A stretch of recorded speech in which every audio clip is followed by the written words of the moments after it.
السلام علیکم دوستو، آج میں آپ سے فلسطین اور ادر اسلامک سائٹس آف فلسطین کے بارے میں ڈسکس کروں گی۔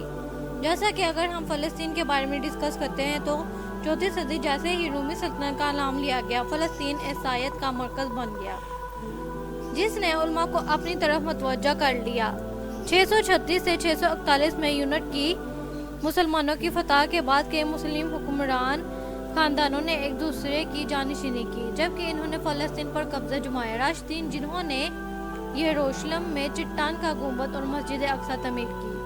پہلی جنگ عظیم کے دوران برطانوی حکومت نے بالفور اعلامیہ جاری کیا، جس میں فلسطین میں یہودیوں نے قومی گھر کے قیام کی حمایت کی گئی۔ اس کے فوراً بعد انگریزوں نے عثمانیہ کو چھین لیا۔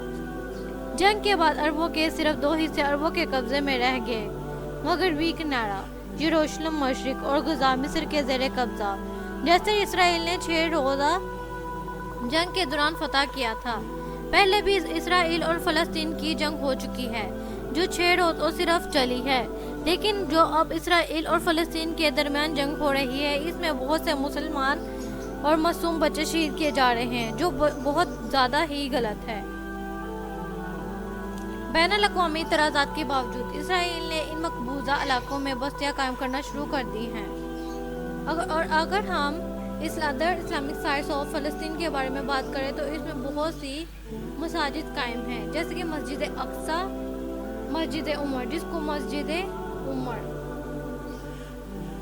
اور اگر ہم ادر اسلامک سائٹس آف فلسطین کے بارے میں بات کریں تو مسجد اقصی، مسجد عمر، مسجد ابراہیم جس کو مسجد خلیل کے نام سے بھی جانا جاتا ہے، ٹیمپ آف راحیل جس کو ریچل کے نام سے بھی جانا جاتا ہے، حضرت موسیٰ علیہ السلام کا مقام، باب لوط، ٹمب of profit Lut, did see. اگر مسجد عمر کی بات کی جائے تو یہ وہی مسجد ہے جہاں فتح یروشلم کے بعد عمر بن خطاب نے نماز ادا کی۔ عمر رضی اللہ عنہ کو چرچ آف سپلیٹر کے اندر نماز پڑھنے کی دعوت دی گئی، لیکن انہوں نے نہ کرنے کا فیصلہ کرتے ہوئے کہا کہ اگر میں چرچ میں نماز پڑھتا ہوں تو میرے پیچھے آنے والے مسلمان اس پر قبضہ کر لیتے ہیں۔ روایت میں ہے کہ اس نے ایک پتھر اٹھایا، چرچ کے باہر پھینکا اور جس جگہ وہ گرا وہاں نماز ادا کی، جو اب مسجد عمر ہے۔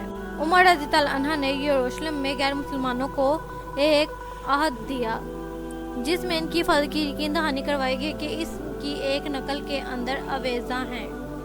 یروشلم اسرائیل کا کیپٹل ہے اور وہ شہر جہاں سے قیامت کا آغاز ہوگا۔ مسجد ابراہیم ہیرون میں واقع ہے۔ اس میں 4 انبیاء اور ان کی بیویاں کی قبریں موجود ہیں۔ ان انبیاء جن کی لاشیں اس قبرستان میں پڑی ہیں وہ ہیں ابراہیم، اسحاق، یوسف اور یعقوب اور یوسف کی قبریں یہودیوں کی طرف ہیں۔ ٹیمپ آف راحیل جس کو ریچل بھی کہا جاتا ہے، یہ یعقوب علیہ السلام کی بیویوں میں سے ایک یوسف علیہ السلام کی والدہ کی قبر ہے۔ یہ مقام ٹیمپل ماؤنٹین اور ہیرون مین کے بعد یہودیت میں تیسرا مقدس ترین مقام سمجھا جاتا ہے۔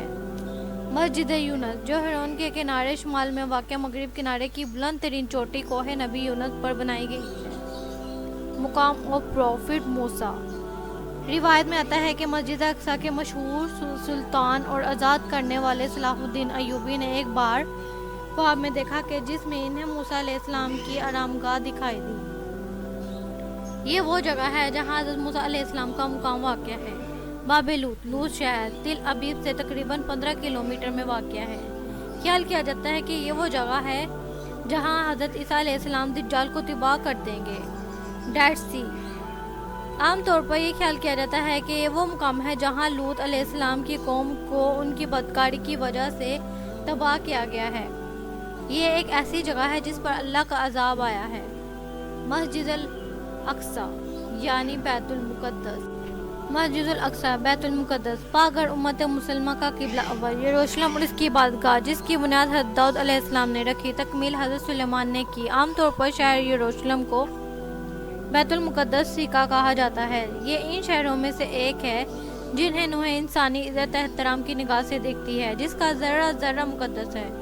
اکثر انبیاء ایسے شہر میں مبعوث ہوئے۔ یہ شہر مسلمانوں، عیسائیوں اور یہودیوں کے لیے یکساں ہیں۔ ان حضور صلی اللہ علیہ وآلہ وسلم ہجرت کے بعد صحابہ اکرام کو ساتھ لے کر 70 ماہ تک اسی طرف رخ کر کے نماز پڑھتے رہے۔ جب آپ صلی اللہ علیہ وآلہ وسلم معراج کے لیے گئے تو یہ مقام آپ صلی اللہ علیہ وآلہ وسلم کی پہلی منزل بنا۔ اسی مقام پر آپ صلی اللہ علیہ وسلم نے امامت کروائی۔ یہاں حضرت سلیمان اور کئی دوسرے انبیاء کے مقابر موجود ہیں۔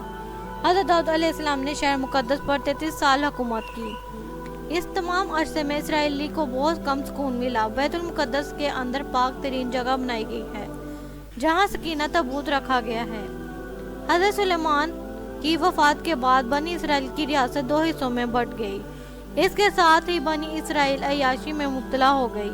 انہوں نے ایک اللہ کو چھوڑ کر بتوں کی بات کرنا شروع کر دی۔ بیت المقدس اب فلسطین میں واقع ہے۔ Okay, like, share and subscribe my channel. Okay guys, اللہ حافظ۔